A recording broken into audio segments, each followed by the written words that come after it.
explain to me a little bit about what you thought after, you went through the whole panel, everyone was up there speaking. What was the most interesting maybe topic that you either heard about or that you were in discussion with today on the panel?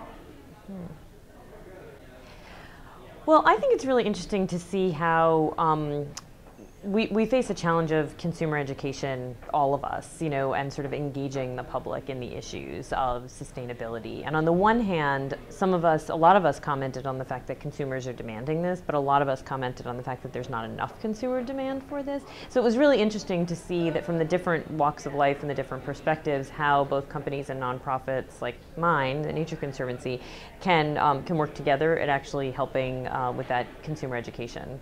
So that final example of engaging sports fans, for example, as really an educational opportunity for the public was really interesting. So I heard you briefly talking about your association with Dow. Obviously you're a nonprofit, right, working with a company that is for-profit, trying to meet in the middle to kind of get best practices. Right. How do you guys kind of juggle that? They want to make money, you want to right, make sure that you guys do your job. How do you balance the two? Yeah, I got asked this question during the break, actually, on maybe a slightly different angle, but there are a couple of things. We are a science-driven organization, so we follow what the science tells us, and we're very focused on making sure that we have the backing for the decisions that we make. In the case of the Dow project, for example, we are learning together. We are trying to figure out what nature is worth to their business. And we have a lot of tools we're bringing to the table, but we won't know till we go through the analysis.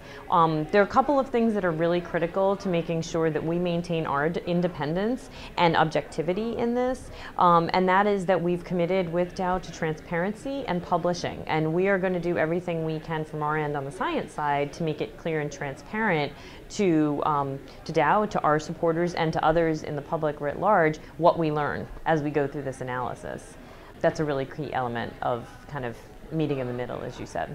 Okay, and moving forward, could you tell me maybe what a little bit the Nature Conservancy is like working towards? Right. To maybe, you brought up education, or maybe what other projects you guys are working on, maybe that are in line with sustainability in business and on those lines. Yeah, well, I brought up the issue of educating the public. One of the really tremendous challenges we see as an organization committed to environmental conservation is that there aren't enough people on this bandwagon, right? Whereas maybe in the 1970s you had kind of a groundswell of the environmental movement.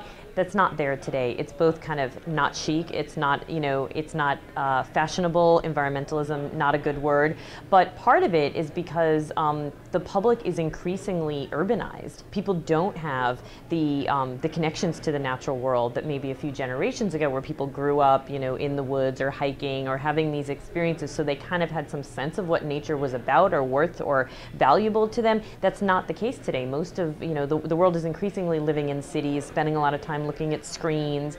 So we're very focused on partnering really broadly with a range of companies and all kinds of other organizations to get the word out and to make the connections to people wherever they are. So thinking about their food supply, which people are worried about, and tracing that back to say, think about where it's grown. Think about the water and the air and the land that you need to grow that food that you want and need to be healthy, or water supply.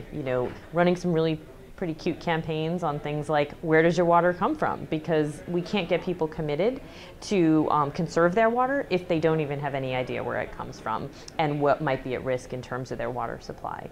So the outreach and really building a bigger constituency for our work is a key part of our objectives.